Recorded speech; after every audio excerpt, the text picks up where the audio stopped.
오늘 본문 말씀의 주제는 소망으로 인도하시는 하나님에 대한 이야기입니다. 하나님은 인간의 어떠한 죄악과 절망 속에서도 반드시 새로운 소망으로 인도하시는 분임을 오늘 본문 말씀을 통해서 우리가 깨달을 수가 있습니다. 그런데 반대로 인간은 자기의 경험과 지식으로 하나님의 인도하심을 제한하거나 혹은 무시할 때가 있다라는 것 또한 오늘 본문 말씀을 통해서 보게 되는 것입니다. 오늘 본문의 배경을 잠시 보게 되면 하나님의 사람이자 또 성령의 인도함을 받는 바울의 말을 무시하고 자기들의 경험과 지식으로 하나님의 인도하심을 제한했던, 그리고 하나님의 음성을 무시했던 백부장 그리고 선장들의 이야기로 오늘 본문이 시작이 되게 됩니다. 13절 말씀 같이 한번 보실까요? 우리 같이 한번 읽겠습니다. 남풍이 순하게 불매 그들이 뜻을 이룬 줄 알고 닻을 감아 그레데 해변을 끼고 항해하더니, 바울과 선원들 그리고 승객들 276명이 탑승한 배 이름은 알렉산드리아 호입니다. 알렉산드리아 호는 애굽에서, 그러니까 이집트에서 로마까지 곡물을 수송하는 곡물 수송 그러한 배였습니다. 그리고 당시에 곡물 수송하던 배는 군인들도 후송하고 시민들도 이용하는 그러한 큰 배였습니다. 근데 바울은 이 배를 통해서 이제 로마로 압송이 되는 그러한 죄수의 신분으로 이 배에 올랐지만, 바울은 하나님의 사람이고 성령의 인도함을 받는 사람이었기 때문에 이 배가 출발했을 때 어떤 일을 당하게 될지, 어떠한 일이 닥쳐올지를 잘 알고 있었습니다. 그렇기 때문에 어제 본문 말씀인데 27장 10절에 보면요, 바울이 사람들에게, 특별히 선장들과 선주들에게 이렇게 얘기하는 장면이 있는데, 이번 항해가 배뿐만 아니라 우리 사람들의 생명에게도 타격과 많은 손해를 끼칠 것이다 라고 예언을 하게 됩니다. 그런데 그 말을 선장과 선주는 무시할 수밖에 없었죠. 왜냐하면 죄수의 신분으로 탄 바울이 도대체 뭘 안다고 지금 선장과 선주의 말에 도전을 하는 것과 같은 의미로 다가왔기 때문에 지금 바울은 그들의 말에 무시를 당할 수밖에 없었습니다. 그래서 그들은 자기들의 경험과 지식, 특별히 276명이 배에 탔기 때문에 수많은 사람들이 여론을 갖다가 형성을 하게 되면 바울이 276대 1로 이길 수가 없습니다. 그리고 그들이 배에 올랐을 때에 가지고 왔던 곡물들, 여러 물건들의 값어치를 생각하면 경제적인 논리가 들어갈 수밖에 없죠. 그렇기 때문에 바울은 더 이상 이제 의견을 낼 수가 없고 그들의 의견에 묻혀버릴 수밖에 없었습니다. 그 상태로 이 배가 이제 로마를 향해서 출발을 하게 됩니다. 오늘 본문 13절에 나와 있는 것처럼 남풍이 순하게 불었습니다. 처음에는 큰 광풍이 없고 남풍이 아주 순하게 불어오게 됩니다. 그래서 그들이 예상했던 대로 우리 배가 아주 잘 가고 있다, 우리가 바울의 말을 듣지 않기를 잘했다 라고 하면서 이 배를 타고 쭉 가고 있었습니다. 근데 중간에 문제가 생기는 것이죠. 순풍이 불던 바다에 갑자기 유라굴로라고 하는 북동풍이라고 하는데, 이 유라굴로라고 하는 광풍이 불어닥쳐서 갑자기 바다 한가운데에서 이 배가 표류하게 되는 그러한 상황이 펼쳐지게 되는 것입니다. 우리 14절부터 17절에 그 내용이 있는데 우리 한번 좀 같이 보실까요? 얼마 안 돼요. 섬 가운데로부터 유라굴로라는 광풍이 크게 일어나니 배가 밀려 바람을 맞추어 갈 수 없어 가는 대로 두고 쫓겨가다가 가우다라는 작은 섬 아래로 지나 간신히 거부를 잡아 끌어올리고 줄을 가지고 선체를 둘러 감고 스르디스에 걸릴까 두려워하여 연장을 내리고 그냥 쫓겨가더니, 거대한 유라굴라 광풍은 이 거대한 알렉산드리아 배를 스르디스라고 하는 아프리카 리비아의 해변 모래바닥입니다. 그러니까 이 지중해에서 일어난 유라굴라 광풍이 저 멀리에 아프리카의 리비아에 있는 해변의 모래 바닥까지 이 배를 파손시킬 만한, 아주 가공할 만한 위력이 있는 광풍이다라고 하는 것이죠. 그런 광풍이 불었기 때문에 그들이 배 뒤에 싣고 왔던 구명 보트, 오늘 본문에는 거루라고 하는데, 이 거루에 있는 물을 다 빼가지고 배 위로 올려야 되는 작업이 아주 힘들고 고된 작업이었습니다. 그 구명 보트를 일단 큰 배 위로 올리고, 또 말씀해 보면 연장들을 바다에다 버렸다 그러죠. 여기서 이 연장은 그냥 어떤 뭐 배를 수리하는 그런 도구들이 아니라 그릇들, 그들의 생필품들, 그리고 그 삶에 필요한 어떤 세간 살림들을 의미합니다.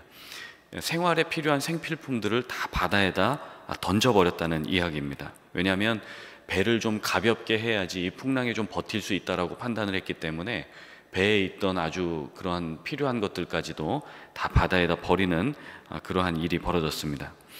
자, 그런데 문제는 이 물건 몇 가지를 버린다고 해서 배가 안정을 찾을 수 있느냐? 찾을 수가 없지요. 풍랑이 거세지고 배는 여전히 무겁습니다.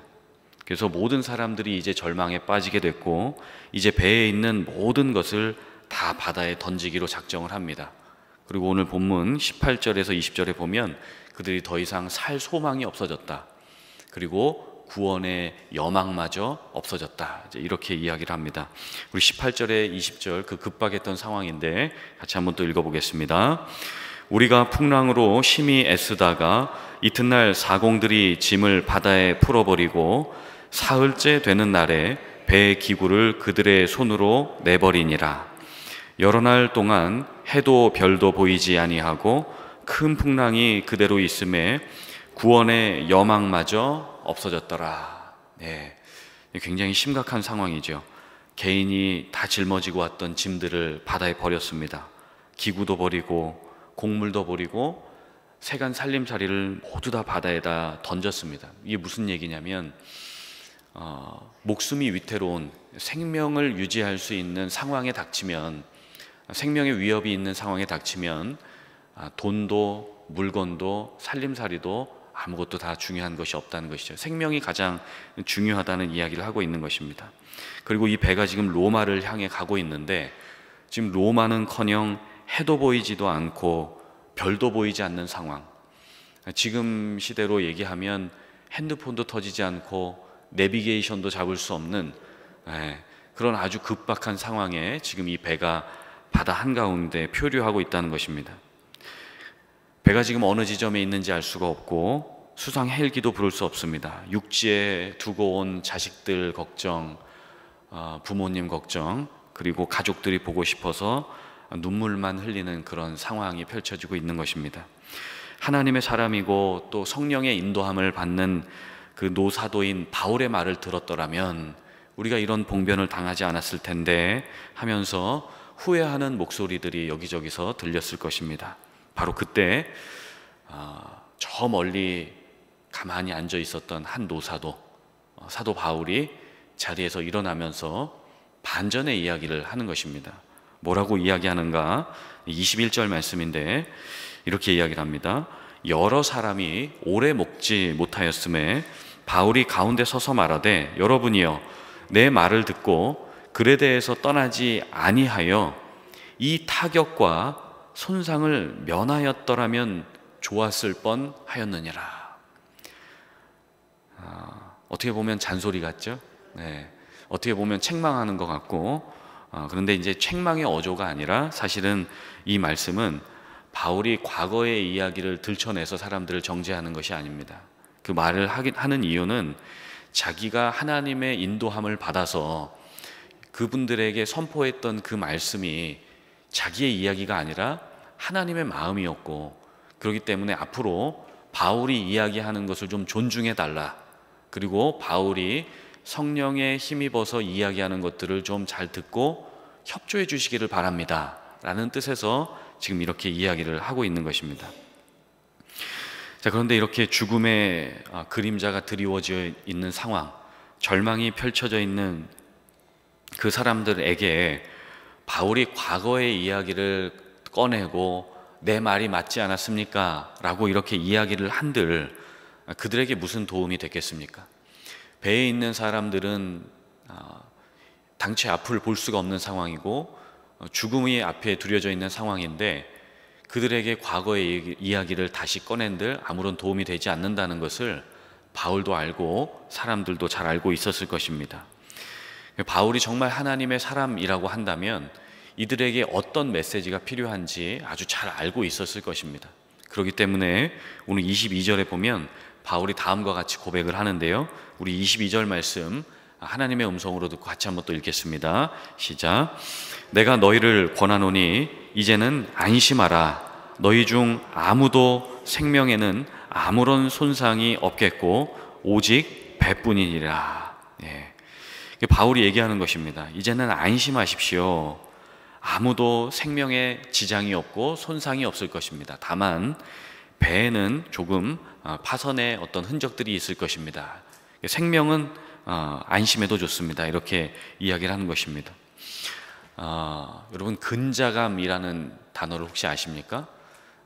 우리 젊은이들 사이에서 유행했던 이야기인데 말을 줄임말이에요. 근자감, 근거 없는 자신감, 이것을 근자감이라고 합니다. 바울이 지금 굉장한 근자감을 가지고 있는 것이죠. 276명은 바울의 말을 듣지도 않고 무시해 버렸는데 바울은 어디서부터 왔는지 이 근자감, 근거 없는 자신감을 가지고 내세울 것도 없는 사람이 죄수의 신분으로서 이렇게 자신감 있게 이야기를 하는 것입니다. 바울이 무슨 근거로 사람들에게 안심하십시오, 안전할 것입니다, 우리 모두 구출될 수 있습니다, 이렇게 근거 없는 자신감으로 이야기하는 그 선포의 배경, 그 근거가 어디에 있을까요? 이미 말씀을 너무 잘 알고 계셔서 하나님의 말씀에 있었던 것이죠. 하나님이 이미 바울에게 성령을 통해서 언약의 메시지, 그리고 약속의 말씀, 살아있는 성령의 음성을 들려주셨기 때문에 바울이 그것을 확신하고 그들에게 이 근자감으로써 이렇게 접근을 했던 것이죠. 하나님이 뭐라고 말씀하셨는가, 바울이 도대체 어떤 말씀을 들었기에 이렇게 확신에 찬 메시지를 전할 수 있었는가. 우리 23절, 24절, 25절 같이 한번 또 읽겠습니다. 시작. 내가 속한 바 곧 내가 섬기는 하나님의 사자가 어젯밤에 내 곁에 서서 말하되 바울아 두려워하지 말라. 내가 가이사 앞에 서야 하겠고 또 하나님께서 너와 함께 항해하는 자를 다 내게 주셨다 하였으니 그러므로 여러분이여 안심하라. 나는 내게 말씀하신 그대로 되리라고 하나님을 믿노라. 아멘. 하나님이 보내신 사자, 곧 천사가 하나님의 메신저 역할을 하면서 바울에게 하늘의 음성을 전해주었습니다. 그 내용이 두 가지였죠. 첫 번째는 두려워하지 말라는 것입니다. 왜냐하면 내가 가이사 앞에 이제 서서 로마를 향해 이방인의 사도로서의 사명이 있기 때문에 그 사명, 복음을 전파하는 그 사명을 완수할 때까지는 하나님이 너를 지켜주시겠다는 것입니다. 여러분 잘 아시는 이스라엘의 민족적인 영웅이었던 모세, 그 후임자로 발탁된 여호수아는 두려움에 빠질 수밖에 없었겠죠. 내가 모세 선생님만큼 훌륭하게 이 민족을 잘 이끌 수 있을까? 내가 많이 부족한데 어떻게 이 사람들을 인도할 수 있을까? 여호수아는 모세의 후임으로서 굉장히 많은 부담감과 두려움과 불안이 있었을 것입니다. 그 많은 걱정과 염려와 두려움 속에 빠져 있는 여호수아에게 하나님이 이런 음성을 들려주셨죠. 여호수아 1장 9절에 두려워하지 말고 강하고 담대하라. 왜냐하면 내가 너와 함께하고 있기 때문이다. 여호수아에게 여전히 소명이 있고 하나님이 주신 부르심과 사명이 있었기 때문에 하나님이 여호수아에게 강하고 담대하라, 두려워하지 말라라고 하는 소망의 메시지를 주셨던 것입니다.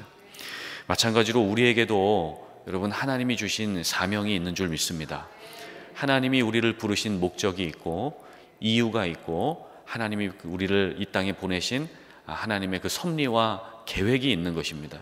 그것은 바로 우리도 작은 예수 그리스도로서, 또 작은 바울로서, 또 작은 여호수아로서 하나님의 그 복음을 전파해서 한 영혼 한 영혼을 주님께로 인도하는 그 소명과 부르심이 우리에게 있기 때문에 하나님이 오늘도 우리의 호흡을 연장시키시고 하나님이 오늘도 우리에게 예배하는 이러한 특권을 주신 줄로 믿습니다.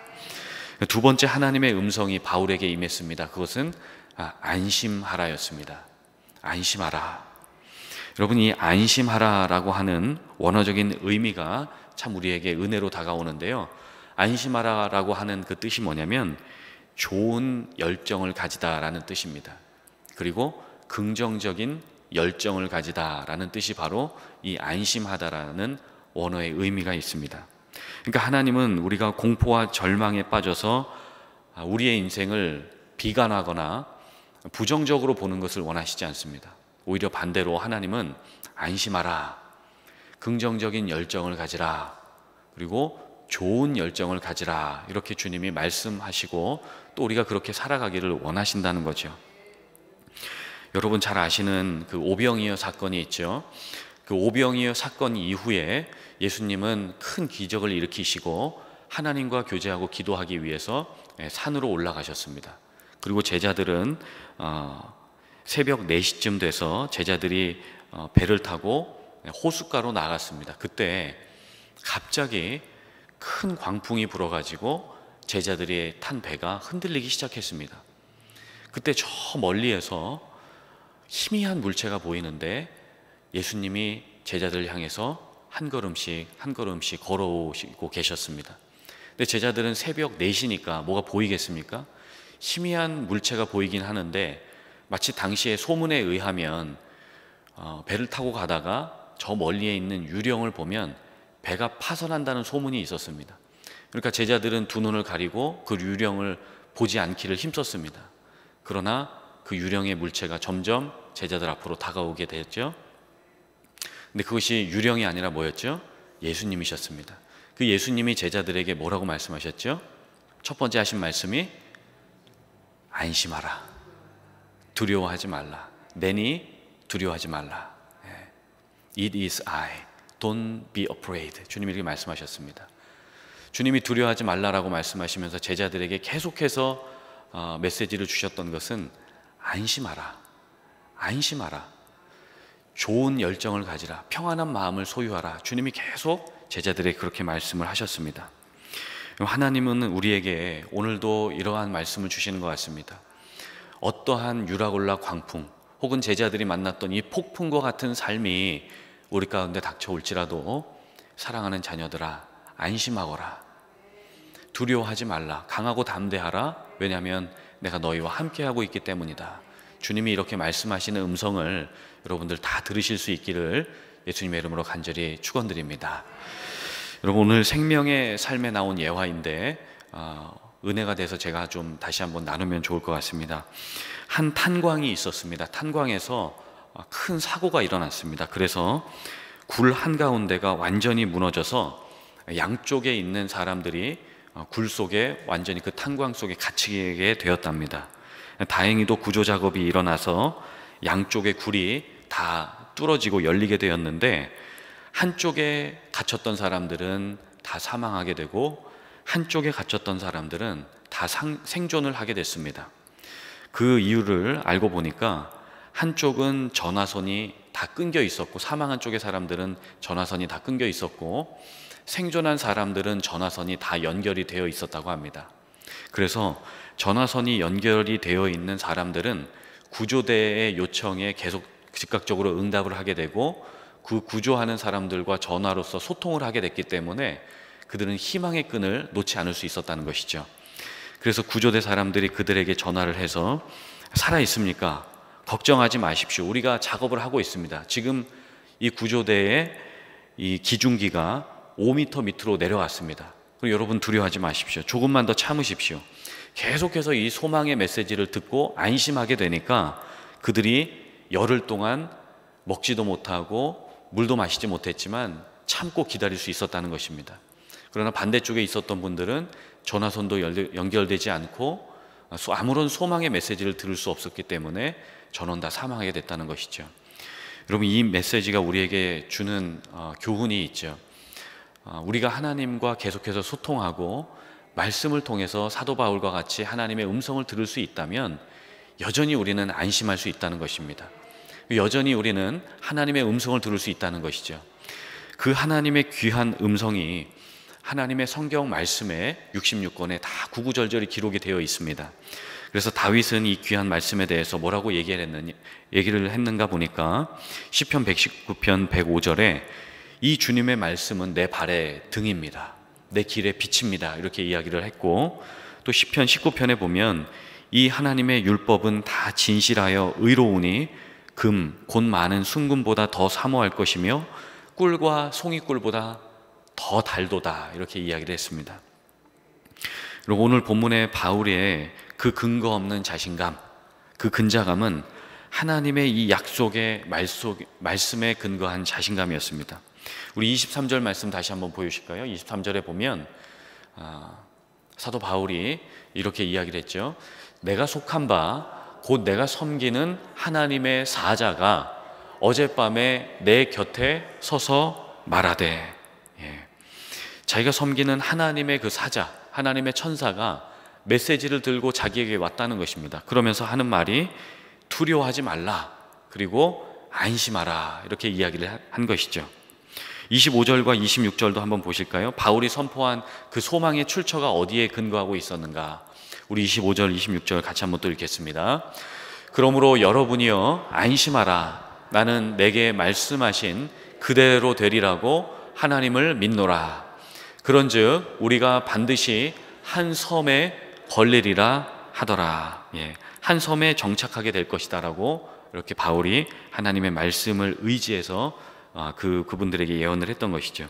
결과적으로 이제 내일 본문에 나오게 되는데, 결과적으로 바울 일행은 276명 전원이 한 명도 낙오되지 않고 모두 한 섬에서 유하게 되고 안전하게 생존을 하게 됩니다. 여러분, 인생의 폭풍 가운데서 우리가 의지해야 될 대상은 오직 하나님 한 분밖에 없다는 것을 우리가 다시 한번 기억하게 되는 것입니다. 여러분의 SOS라는 단어를 잘 아시죠? SOS라는 단어가 어떤 말의 약자인지 아시죠? Save our souls. 우리의 영혼을 구원해달라라고 하는 것이 SOS의 약자라고 하는 것입니다. 우리가 인생의 유라굴로와 풍랑을 만날 때 여러분 누구에게 SOS를 청하십니까? 하나님께 청하시죠? 여러분 믿음이 있기 때문에 하나님께 청하시고 하나님께 기도하시고 또 하나님의 말씀을 하나님의 음성으로 받게 되시죠. 여러분 덴버 신학교의 영성신학 교수였던 브루스 데머레스트라고 하는 교수님이 계신데, 그분이 인생의 어두운 밤을 만날 때, 인생의 유라굴로 풍랑을 만날 때에 우리가 어떻게 해야 되는지, 특별히 하나님의 도우심이 어떻게 임하게 되는지 이렇게 말씀을 하셨는데, 제가 한번 읽어드리겠습니다. 그분이 쓰신 책의 제목이 인생의 계절들이라는 책입니다. 인생의 계절들이라는 책에 보게 되면, 인생의 어두운 밤은 우리로 하여금 하나님을 의지적으로 찾게 만든다. 어두운 밤의 괴로움을 통해서 우리는 하나님께 무조건 삶을 드리게 되고, 그리하여 하나님을 새로운 차원에서 알게 된다. 전에는 지식적인 차원에서만 알고 있었던 하나님에 대해서 이제는 관계를 통해서 경험적으로 그리고 마음적으로 하나님 자신을 알게 되는 것이다, 이렇게 말씀을 하셨습니다. 여러분, 우리가 지식적으로 하나님을 아는 것이 참 중요합니다. 지식적으로 알고 있어야 경험적으로 알게 될 때 하나님의 인도하심과 하나님의 그 음성들을 경험하고 분별할 수 있게 되는 것이죠. 그래서 특별히 우리가 어려움을 당하거나 고난이 닥쳐올 때 우리가 지식적으로만 알고 있던 하나님을 이제는 인생의 어두운 밤을 통해서 경험적으로 알게 된다는 것입니다. 그래서 하나님이 때로 우리의 삶에 유라굴로와 같은 광풍을 주시는 이유는 인간의 그 고집스러움, 그리고 오늘 본문에 나왔던 선장들과 선주들처럼 자기 경험을 의지하지 못하도록, 그리고 경제적인 논리와 여론에 휩싸이지 않고 오직 하나님만을 바라볼 수 있도록 하나님이 우리에게 인생의 난관과 어떤 이 광풍들을 허락하실 수 있다는 것입니다. 그렇지만 근본적으로 하나님은 우리가 인생의 이 유라굴로 광풍 한가운데서 오직 하나님만을 바라보고 하나님과만 소통할 수 있는 사람이 될 수 있도록 하나님이 우리를 그렇게 빚어가시도록 하나님이 우리에게 이러한 광풍을 때로는 허락하신다는 것입니다. 그래서 하나님은 그 결과로서 하나님과 우리의 관계를 다시금 회복하시고 하나님의 자녀됨의 그 권세를 회복해 주실 수 있도록 그렇게 역사해 가는 것이죠. 그래서 우리 가운데 문제 없는 인생은 아무도 없다라고 이야기를 하시면서 강 목사님이 이러한 이야기를 자주 하셨죠. 문제 없는 인생은 없습니다. 다만 그 문제를 끌어안고 함께 살아가는 법을 배우는 것이 지혜입니다. 문제와 고난이 없는 인생이 없다는 것이죠. 그것을 끌어안고 살아가는 것을 배우는 것이 지혜다, 이렇게 말씀을 하셨습니다. 여러분 아시는 말씀 묵상의 대가 토마스 머튼이 계신데, 그분은 우리의 인생이 많은 문제로 쌓여 있지만 그 가운데서 하나님이 부재하고 계시다, 하나님이 우리와 함께하고 계시지 않는다라고 느끼는 그 순간이 바로 하나님이 더 우리와 가까이 하는 순간이다 라고 말씀을 하시면서 그분의 책에 이렇게 말씀하십니다. 하나님은 어디에나 계시기 때문에 결코 우리를 떠나시지 않는다. 하지만 그분은 임재하실 때보다 부재하실 때, 부재하다고 느낄 때 우리에게 더욱 임재하실 수 있다, 이렇게 말씀을 하셨습니다. 그러니까 하나님이 우리와 함께 하시지 않는가, 하나님이 나를 버리셨는가, 하나님이 왜 내 기도에 응답하시지 않습니까? 라고 그렇게 생각하는 그때가 더더욱 하나님이 우리와 함께 하시는 순간이라고 하는 것입니다. 여러분, 하나님은 절망 속에서 더욱 소망으로 역사하시는 하나님이십니다. 다윗이 고백했던 것처럼 하나님은 결국 우리를 소망의 항구로 인도하시는 하나님이 되시는 것입니다. 그리고 오늘 본문에 하나님께서 바울에게 두려워하지 말라, 안심하라 라고 말씀하셨던 것처럼 하나님이 오늘 우리가 기도할 때, 또 오늘 예배드리는 이 순간에 하나님 우리 가운데 계속해서 두려워하지 말거라, 안심하거라, 내가 너와 함께하고 있다 라고 말씀하시는 하나님이 되신다는 것입니다. 그렇기 때문에 여러분 오늘도 말씀을 붙잡고 하나님이 바울에게 밤중에 기도하는 중에 천사로 역사하셨던 것처럼, 그리고 인생의 고난 가운데 성령을 통해 하나님의 말씀으로 역사하셨던 것처럼 오늘도 여러분 기도하는 가운데 하나님께서 여러분에게 언약의 말씀으로 역사하실 것이고 성령의 음성으로 역사하실 것입니다. 오늘 그 음성을 듣고 두려워하지 말고 안심하시는 우리 기어복된 성도님들 다 되시기를 예수님의 이름으로 간절히 축원드립니다.